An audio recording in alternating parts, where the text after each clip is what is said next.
अस्सलाम वालेकुम नाज़रीन, तेलंगाना एक्सप्रेस में आपका इस्तकबाल है। मैं हूं सानिया। न्यूज़ की शुरुआत करते हैं हेडलाइंस से।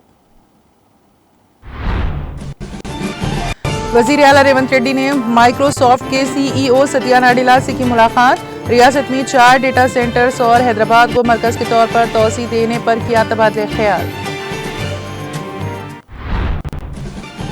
तेलंगाना कानून साज असेंबली में वज़ीर आला रेवंत रेड्डी ने मनमोहन सिंह को पेश किया खिराज अकीदत। मनमोहन सिंह को भारत रत्न से नवाजने का हुकूमत से किया मुतालबा।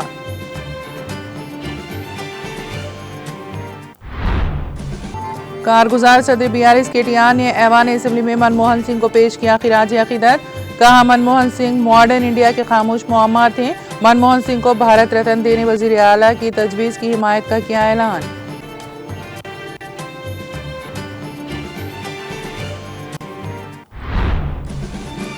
ऐवान असेंबली में साबिक़ वज़ीर हरीश राव ने मनमोहन सिंह को पेश किया खिराज अकीदत। कहा, मुल्क की मईशत में इजाफे के लिए मनमोहन सिंह की खिदमात नाकाबिले फरामोश।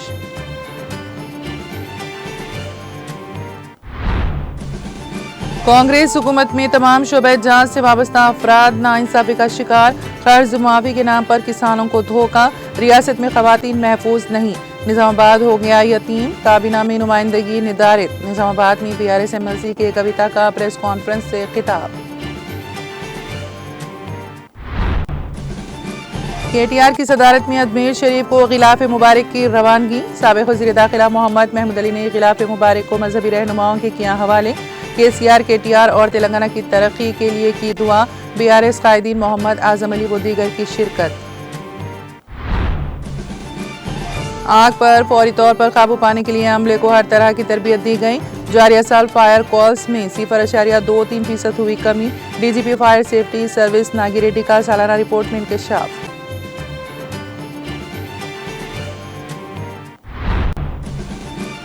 और सिंधिया थिएटर में भगदड़ केस मामला। अल्लू अर्जुन की बाकायदा जमानत की दरख्वास्त पर 3 जनवरी को फैसला।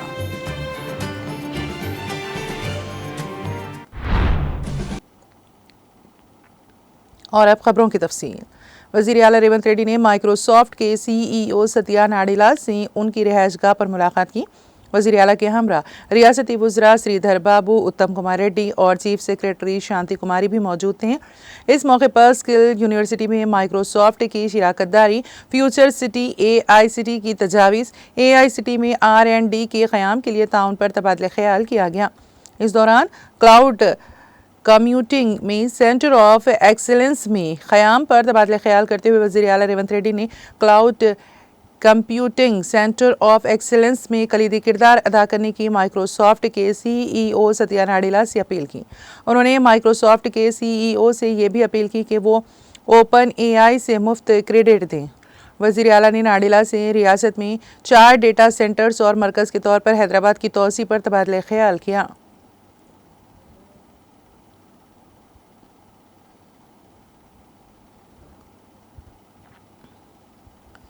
तेलंगाना असेंबली का इजलास पीर के दिन खुसूसी तौर पर मुनक़द हुआ, जहां हाल ही में इंतकाल कर जाने वाले साबिक़ वज़ीर आज़म मनमोहन सिंह को खिराज अक़ीदत पेश किया गया। इजलास के आगाज़ में चीफ मिनिस्टर रेवंत रेड्डी ने ताज़ियती करारदाद की और मनमोहन सिंह की मुल्क के लिए खिदमात को याद करते हुए उन्हें ज़बरदस्त खिराज तहसीन पेश किया। रेवंत रेड्डी ने कहा कि मनमोहन सिंह मुआशी असलाहत के मुअम्मर थे और उनकी खिदमात मुल्क के लिए नाकाबिले फरामोश हैं। उन्होंने हुकूमत से मुतालबा किया कि मनमोहन सिंह को भारत रत्न अवार्ड से नवाजा जाए। मनमोहन सिंह ने बतौर इक़्तिसादी मुशीर, RBI गवर्नर, प्लानिंग कमीशन के डिप्टी चेयरमैन, मरकज़ी वज़ीर फ़ाइनेंस और वज़ीर आज़म के तौर पर अहम खिदमात अंजाम दी। उन्होंने वज़ीर आज़म की हैसियत से 10 साल तक बेहतरीन हुक्मरानी फराहम की। चीफ मिनिस्टर रेवंत रेड्डी ने कहा कि उनका इंतकाल मुल्क के लिए एक नाकाबिल तलाफी नुकसान है। उन्होंने मजीद कहा कि मनमोहन सिंह तेलंगाना के लिए एक हकीकी दोस्त थे और रियासत की तश्कील में उनका किरदार तारीखी था। तेलंगाना अवाम के दिलों में उनकी जगह हमेशा कायम रहेगी। रेवंत रेड्डी ने यह भी जिक्र किया कि 2013 में मनमोहन सिंह ने ज़मीन के हुसूल का कानून मुतारिफ करवाया, जिससे गरीबों को इंसाफ मिला, और 2006 में जंगलाती हुकूक कानून में तरामीम करके कबायली अवाम को सहारा दिया। IT सेक्टर में भारत की कामयाबी को भी उनकी पॉलिसियों का नतीजा करार दिया। तेलंगाना की 60 साल जद्दोजहद को हकीकत बनाने में उनका किरदार नाकाबिले फरामोश है। रेवंत रेड्डी ने ऐलान किया कि हैदराबाद के फाइनेंशियल डिस्ट्रिक्ट में मनमोहन सिंह का एक मुजस्समा नस्ब किया जाएगा ताकि उनकी यादगार को जिंदा रखा जा सके।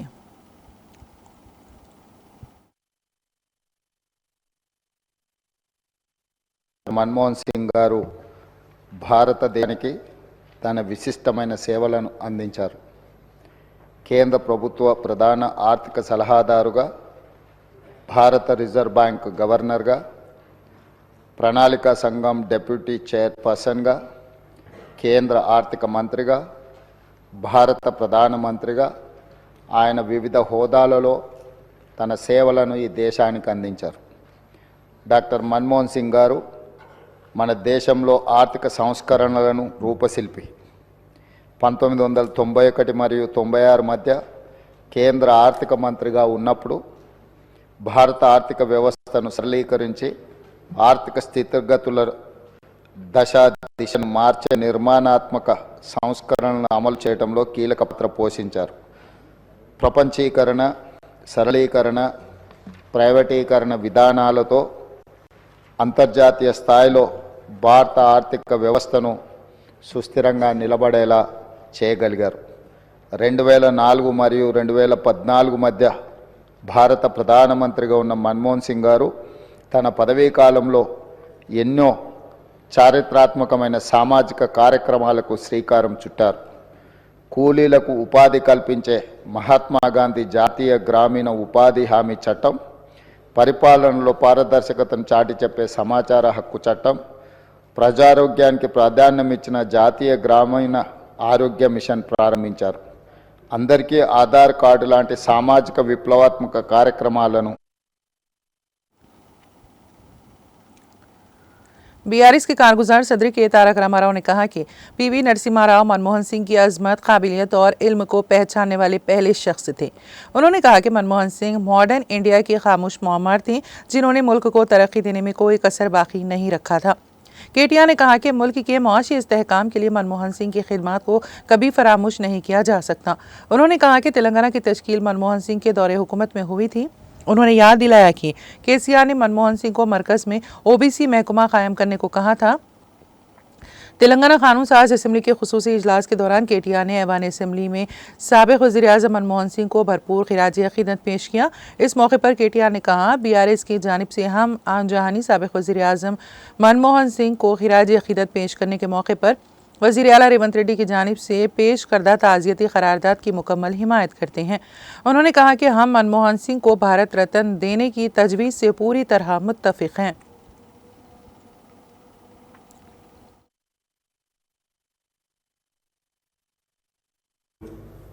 పెద్దలు దివంగత ప్రధానమంత్రి మాన్యులు డాక్టర్ మన్మోహన్ సింగ్ గారికి నివాళులర్పించే ఈ సందర్భంగా ముందుగా ముఖ్యమంత్రి గారు ప్రవేశపెట్టిన సంతాప తీర్మానానికి పూర్తిగా మా పార్టీ తరపున మద్దతు తెలియజేస్తూ డాక్టర్ మన్మోహన్ సింగ్ గారికి భారతరత్న ఇవ్వాలి అని ఏదైతే వారు ప్రతిపాదన పెట్టారో దానికి కూడా సంపూర్ణంగా మా మద్దతు ప్రకటిస్తూ తప్పకుండా ఈ భారతరత్న అనే పురస్కారానికి, గౌరవానికి వారు ఖచ్చితంగా అర్హులనే మాటను కూడా మా పార్టీ కూడా సమర్థిస్తూ వారి ప్రతిపాదనను పూర్తి స్థాయిలో ఏకీభావం తెలియజేస్తారు.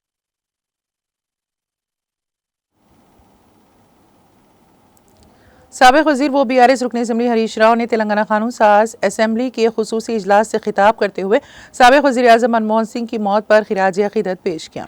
इस मौके पर खिताब करते हुए हरीश राव ने कहा कि मनमोहन सिंह वो शख्स हैं जिन्होंने मुल्क की मईशत में सुधार के लिए जो इक़दाम किए थे उसे कभी फरामोश नहीं किया जा सकता। उन्होंने कहा कि PV नरसिम्हा राव ने उन पर जो भरोसा किया था इसमें उन्होंने ख़यानत नहीं की। उन्होंने याद दिलाया कि यूपीए के दौरे हुकूमत में कई घोटाले होने से मुताल्लिक़ खबरें आए थे, लेकिन वज़ीर आज़म मनमोहन सिंह के दौर में उनके खिलाफ बदउनवानी का एक भी इल्ज़ाम नहीं लगा। उन्होंने कहा कि मनमोहन सिंह की ज़िंदगी मुल्क की खिदमत में गुजरी। बीआरएस पार्टी उनकी खिदमत को याद रखने के लिए हुकूमतें जो भी करेंगी वो इसकी हिमायत करेंगे। उन्होंने कहा कि बीआरएस हुकूमत ने पीवी की शोहरत के लिए कई प्रोग्राम किए और स्किल यूनिवर्सिटी का नाम नरसिम्हा राव के नाम पर रखने की तजवीज़ पेश की है। उन्होंने कहा कि मनमोहन सिंह भारत रत्न के 100% हकदार है। उन्होंने कहा कि बीआरएस चाहती है कि मरकजी हुकूमत उन्हें भारत रत्न से नवाजे। उन्होंने याद दिलाया कि इससे कबल बीआरएस ने पीवी को भारत रत्न देने से मुतालिक एक करारदाद भी मंजूर किया था और इसी के मुताबिक मरकज ने मुल्क का सबसे बड़ा शहरी एजाज दिया था।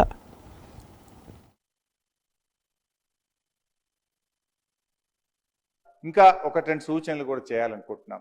ఎందుకంటే ఆ రోజు పివి నరసింహారావు గారు చనిపోయినప్పుడు సరే ఆ రోజు దేశంలో రాష్ట్రంలో కాంగ్రెస్ ప్రభుత్వం ఉన్న కారణాలేమో కానీ ఆ రోజు వారిని పట్టించుకునే పరిస్థితి లేదు.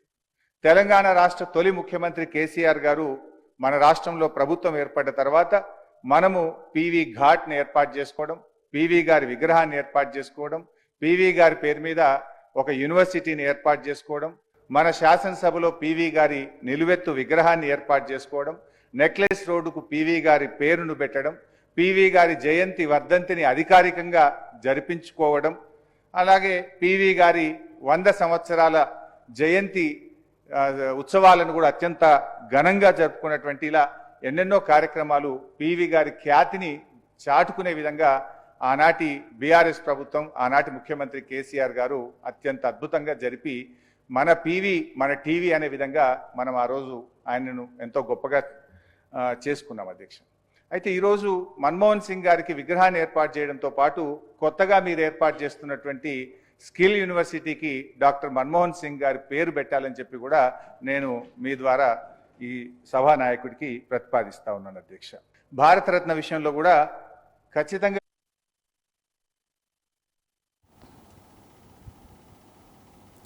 रुकन कानून साज कौंसिल बीआरएस कलवा कुंटला कविता ने कहा कि कांग्रेस के दौरे हुकूमत में तेलंगाना में हर तरफ मायूसी और नहुसत का दौरा है।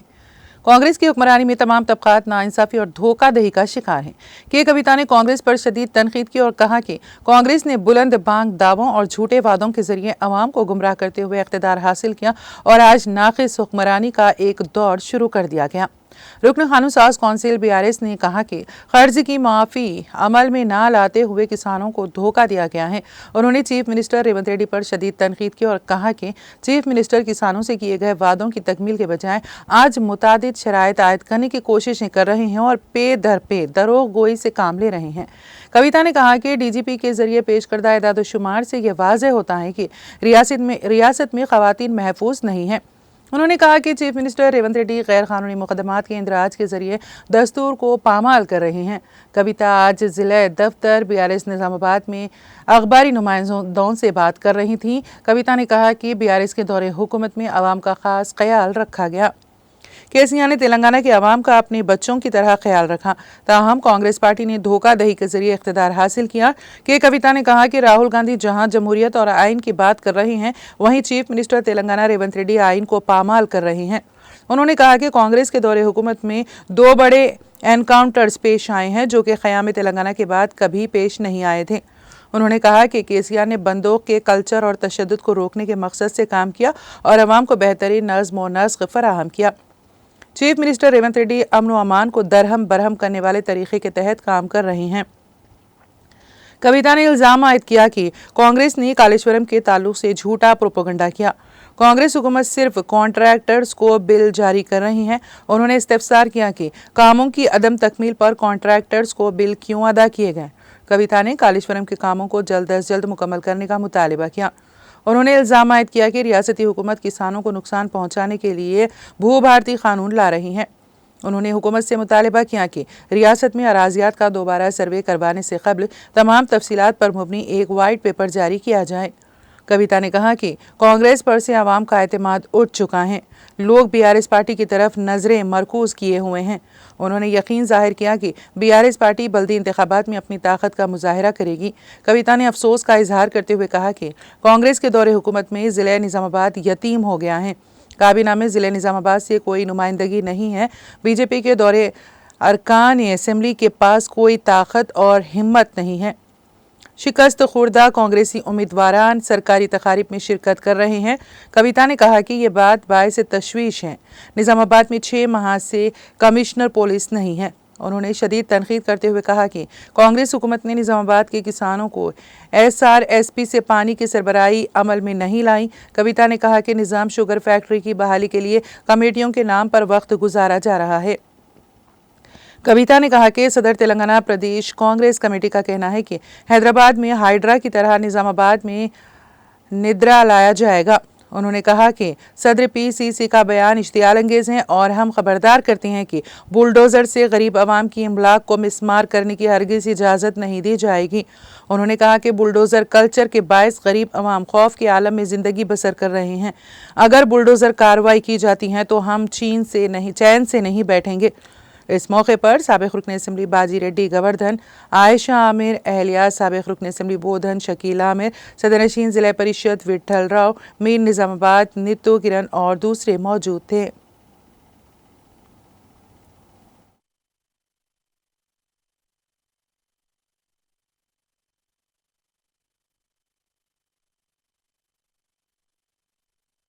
హైడ్రాతో అక్కడ హైదరాబాద్ ప్రజలు ఆగమైనరు. ఇక్కడికి నిడ్రా మాత్రం దయచేసి తీసుకొని రాకండి. పేద ప్రజలకు అవకాశం ఉన్న చోట తరలించండి, నదులను రక్షించండి. ఒక బాధ్యత కలిగినటువంటి ప్రతిపక్షంగా మేము మీకు సహకారం అందిస్తాం. కానీ వాళ్ళకి ఏ ఆధారం లేకుండా ప్రజల ఇంటి మీదకి మాత్రం బుల్డోజర్ తీసుకొని పోవద్దని మహేష్ కుమార్ గౌడ్ అన్న గారిని మేము రిక్వెస్ట్ చేస్తా ఉన్నాం. అట్లనే మన జిల్లాకు తొందరగా మంత్రి వస్తే కనీసం 1-2 రూపాయలు వాళ్ళు ఇచ్చే నిధులు వస్తాయేమో అనేటటువంటి ఆలోచన కూడా ప్రజలందరిలో ఉంది. మరి అది ఎప్పుడు విస్తరణ అవుతుందో, ఎప్పుడు మన జిల్లాకు నిధులు వస్తాయో అర్థం కానటువంటి పరిస్థితి కూడా ఉంది. సో ఇవాళ నిజామాబాద్కి వచ్చి నిన్న ఇవాళ ఇక్కడ రైతుల్ని, ప్రజల్ని, విద్యార్థుల్ని అందరినీ కలిసిన తర్వాత వస్తున్నటువంటి కామన్ ఒపీనియన్ ఏంటంటే, ముఖ్యంగా మా ఆడబిడ్డలకు చెప్పినటువంటి 2500 రూపాయలు మహాలక్ష్మి ఎవరికి కూడా వస్తలేదు. రేషన్ కార్డుల విషయం అసలే ఎవరు మాట్లాడతలేరు. ఇవాళ సంక్రాంతి వస్తుంది.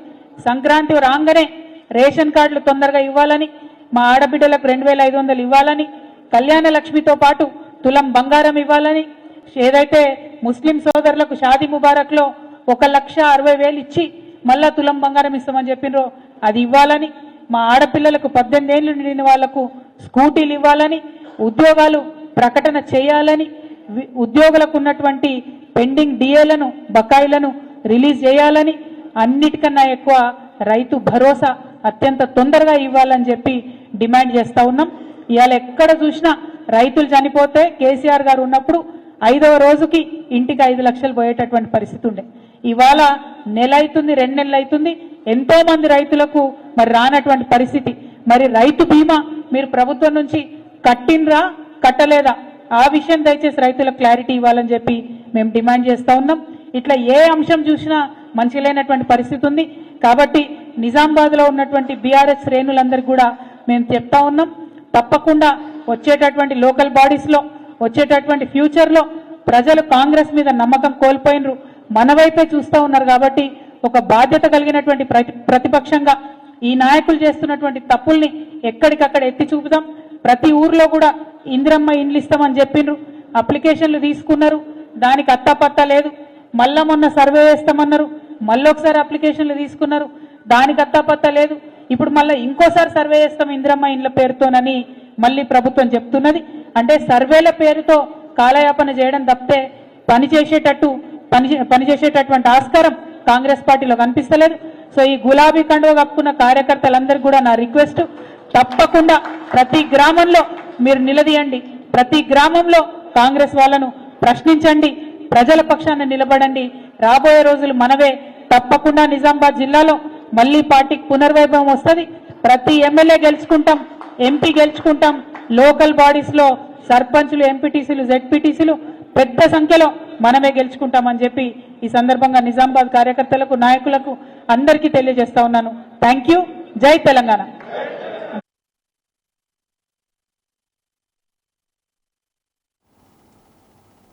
दरगाह हज़रत ख्वाजा मोइनुद्दीन चिश्ती रहमतुल्लाह अलैह के उर्स के मौके पर हर साल की तरह इस साल भी तेलंगाना भवन से बीआरएस पार्टी की जानिब से गिलाफ मुबारक रवाना की गई। चुनांचे बीआरएस पार्टी के कारगुजार सदर के तारक रामाराव की सदारत में अजमेर शरीफ को रवाना की जाने वाली गिलाफ मुबारक को तेलंगाना भवन में कारगुजार सदर बीआरएस व रुकन असम्बली सिरसिल्ला के तारक रामाराव ने तेलंगाना भवन में साबिक वज़ीर दाखिला व रुकन कानून साज कौंसिल मोहम्मद महमूद अली की मौजूदगी में बसत अकीदत व एहतराम गिलाफ मुबारक को बीआरएस अक़लियती कायदीन के हवाले किया।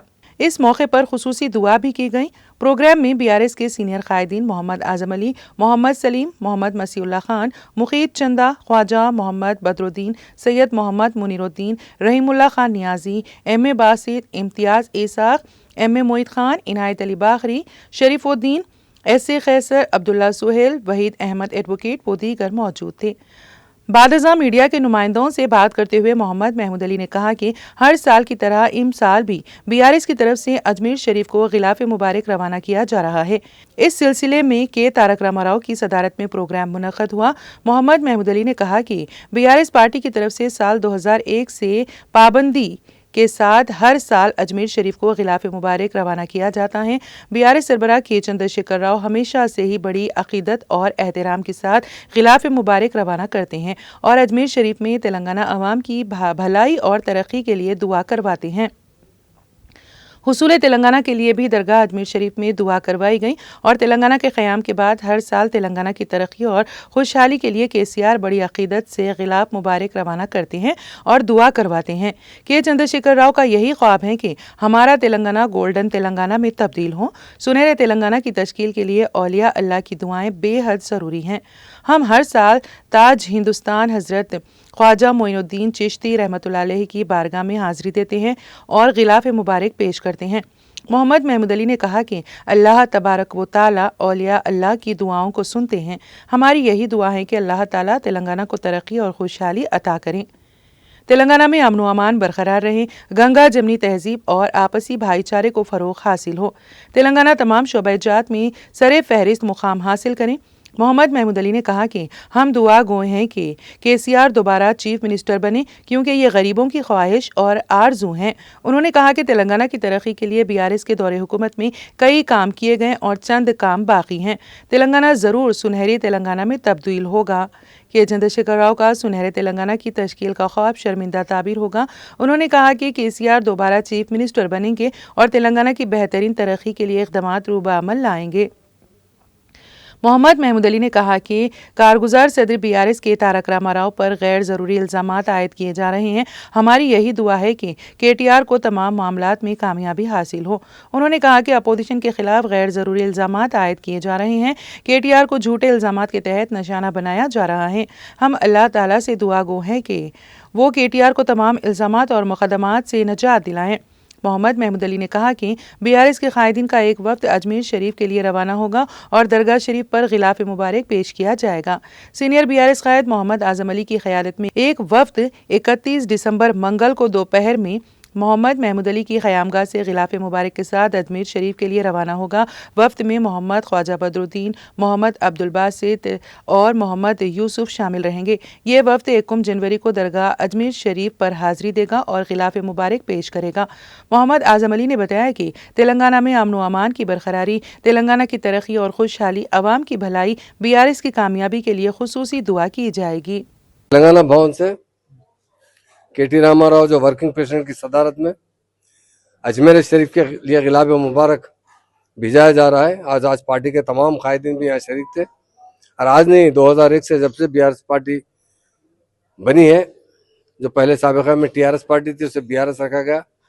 जब से गिलाफ हर साल बराबर एक एतक़ाद से केसीआर साहब भिजाते हैं और हमेशा तेलंगाना के आवाम की भलाई के लिए दुआ करवाते हैं, तेलंगाना हासिल करने के लिए दुआ करवाते हैं, हासिल होने के बाद उसकी तरक्की के लिए और गोल्डन तेलंगाना जो केसीआर साहब का सपना है उसके लिए अजमेर शरीफ से ख्वाजा मोइनुद्दीन चिश्ती रहमतुल्लाह अलैह के दरगाह शरीफ पर गिलाफ भिजाकर वहाँ से दुआ करवाते हैं। केसीआर साहब का यही सपना है कि हमारा तेलंगाना में मिले, उसके साथ साथ तेलंगाना गोल्डन तेलंगाना बने। ये आज नहीं, पहले 2001 से ही उनका अपना सपना है। उसे पूरा करने के लिए औलिया अल्लाह की दुआ की सख्त ज़रूरत है और वो दुआ ताज हिंदुस्तान ख्वाजा मोइनुद्दीन चिश्ती रहमतुल्लाह के मज़ार शरीफ पर गिलाफ भिजाकर वहाँ दुआ की जाती है। मैं यही गुजारिश करता हूँ वली अल्लाह से, आप अल्लाह के वली है, अल्लाह से दुआ कीजिए, अल्लाह ताला आपकी बात सुनता है। हमारे तेलंगाना में गंगा जमुना तहजीब हो, तेलंगाना की तरक्की हो, हर शोबे हयात में तेलंगाना हिंदुस्तान में नंबर 1 स्टेट बने और यहाँ हिंदू और मुसलमान भाई मिलजुल कर रहे। और केसीआर साहब का जो सपना है गोल्डन तेलंगाना बने, ज़रूर गोल्डन तेलंगाना बनेगा। कुछ काम तो हो चुका है मगर कुछ काम बच्चा है।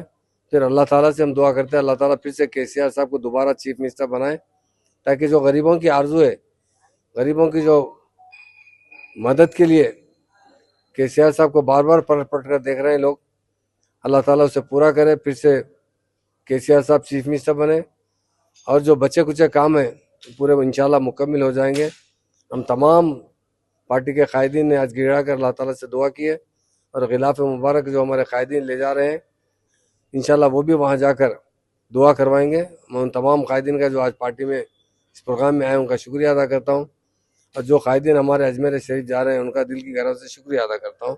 आपसे यही अल्लाह ताला से यही गुजारिश करता हूँ अल्लाह ताला फिर से केसीआर साहब को एक बार चीफ मिनिस्टर बनाए और केटी रामाराव जो हमारे वर्किंग प्रेसिडेंट हैं उनके ऊपर जो गैर ज़रूरी के तोहमत लगाए जा रहे हैं, गैर ज़रूरी के जो इल्ज़ाम लगाए जा रहे हैं, अल्लाह ताला उससे नजात दे और हर जगह उन्हें कामयाबी अता फरमाए, उन्हें बरी किया जाए। क्योंकि जब हुकूमत होती है तो दूसरे हुकूमत पर गैर ज़रूरी के इल्ज़ाम लगाए जाते हैं।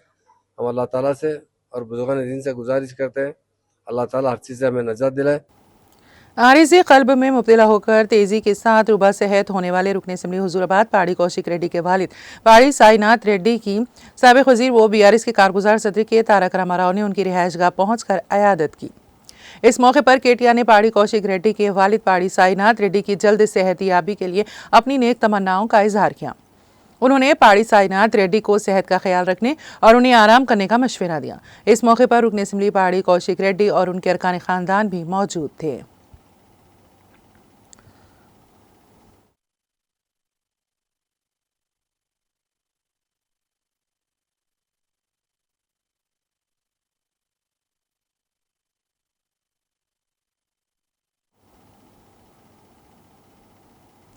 बीआरएस के कारगुजार सदर के तारक रामाराव ने बीआरएस के सीनियर लीडर दासोजू श्रावण की वालिदा दासोजू जोगम्मा से मुलाकात की।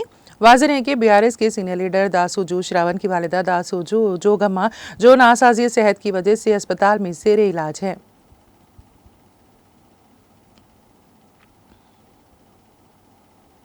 DGP fire safety services Nagi Reddy ने कहा है कि 15 मीटर ऊंची तमाम इमारतों को हाई राइज बिल्डिंग समझा जाता है और ऊंची इमारत में आग बुझाने से मुतालिक हमले को तरबियत दी गई है। हम बुलंद इमारत में आग को 2 घंटे के अंदर काबू पाने को यकीनी बनाने के लिए तमाम इक़दाम कर रहे हैं। DGP fire safety services Nagi Reddy ने सालाना रिपोर्ट पेश करते हुए इन ख्यालात का इजहार किया। उन्होंने कहा कि हैदराबाद में 3500 तक ऊंची इमारतें हैं। उन्होंने बताया कि हमने 700 इमारतों तक NOC दे चुके हैं, जबकि मज़ीद चंद इमारतें ज़ेरे तामीर हैं। उन्होंने बताया कि साल 2024 में 7383 फायर कॉल्स मौसूल हुई।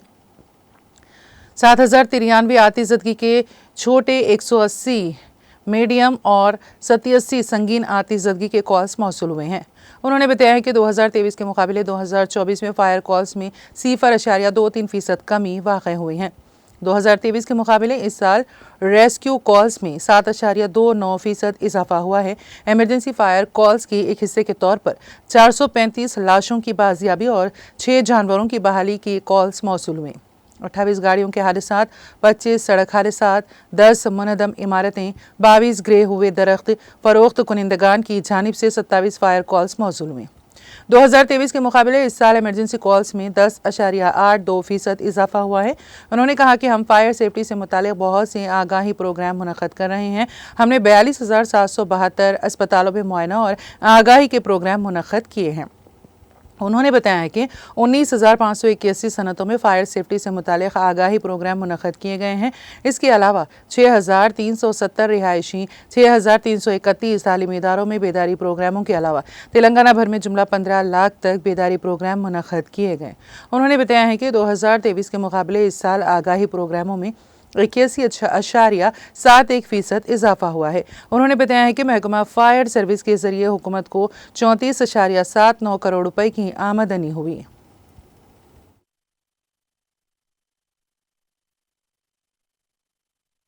In last 1 year, the fire department has conducted 7,383 fire operations to rescue and prevent the fire.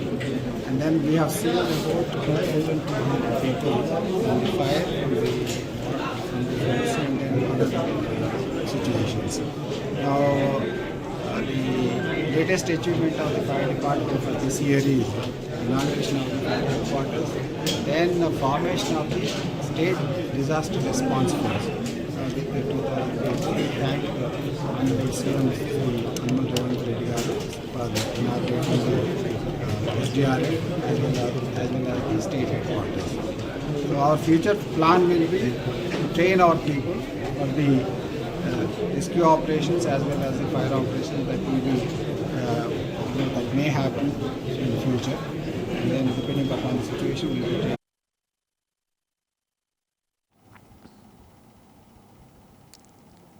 Nampally की अदालत ने संध्या 70mm थिएटर में भगदड़ केस में तेलुगु फिल्म अदाकार अल्लू अर्जुन की तरफ से दायर की गई बाकायदा जमानत की दरख्वास्त पर 3 जनवरी को अपना फैसला सुनाएगी। पुलिस ने अदाकार की जानिब से दायर दरख्वास्त जमानत के खिलाफ जवाबी हलफनामा दाखिल किया।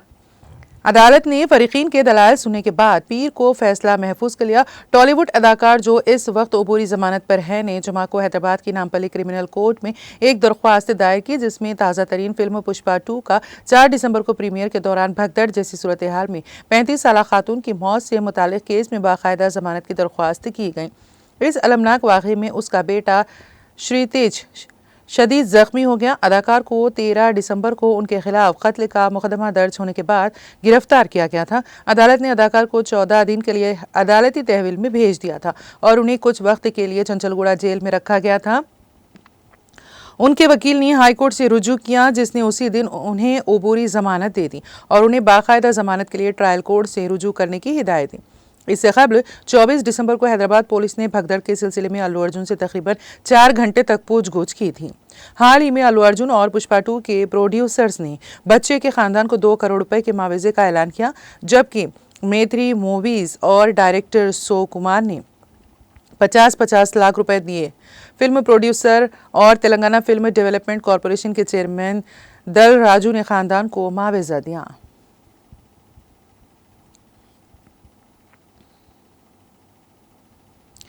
मोहम्मद ज़ैनुल आबिदीन आगाज़ ने नई दिल्ली में मुनक़िदा 67वें कौमी शूटिंग मुकाबले में शानदार मुजाहरा किया और 50 मीटर फ्री पिस्तौल इवेंट सिविलियन ज़ुमरे में चांदी का तमगा हासिल किया। मोहम्मद ज़ैनुल आबिदीन को सिल्वर मेडल के हुसूल से उनकी सख्त मेहनत और लगन का इजहार होता है।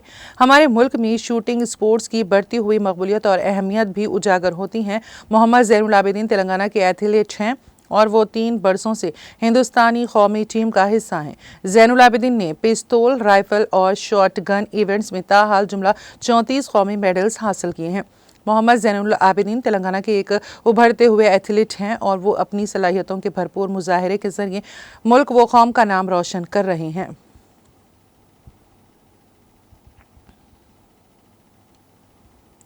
पुलिस स्टेशन राजेंद्र नगर के हुदूद में एक मजदूर को बेदर्दी के साथ कत्ल कर दिया गया। तफसीलात के मुताबिक बुधवेल में श्रीनिवास नामी योमिया मजदूर और कॉन्ट्रैक्टर साई के दरमियान 500 रुपए को लेकर झगड़ा हुआ।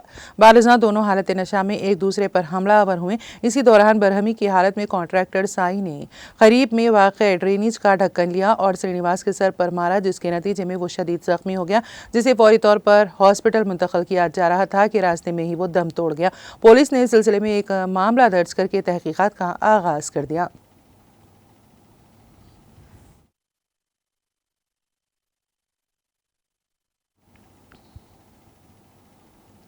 तेलंगाना एक्सप्रेस में अब वक्त हुआ एक ब्रेक का। ब्रेक के बाद भी खबरों का सिलसिला जारी रहेगा।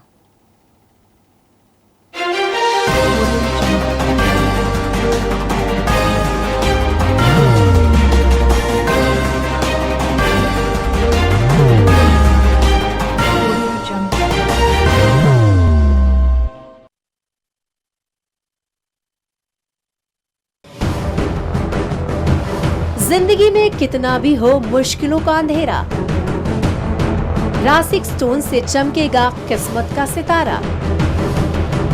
सीधे खानों से निकालकर तराशा गया और डॉक्टर रोशन और डॉक्टर MM रजा के ज्ञान से संवारा गया। इल्मी जवाहरात एक बेशकीमती इल्म है। ये जिंदगी के हर मोड़ पर हमें आगाही देता है।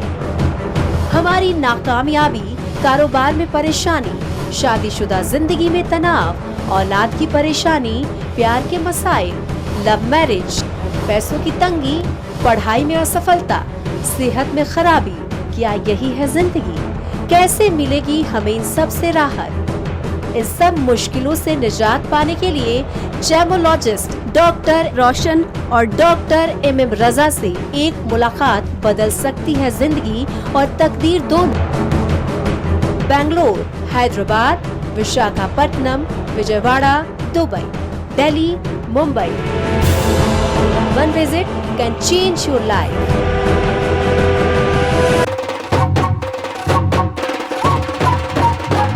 जगमग दिल के तारों में रिश्तों की होगी धुन, सोनिए तू, उपड़िए तू, सबको सुनाने अपने दिल की ट्यून, डार्लिंग दुल्हनिया तुझे, अब रुक मत, ये मोमेंट तेरा है। Be the showstopper, be the showrunner. Show how it's done. Come celebrate the Brides of India with Malabar Gold and Diamonds.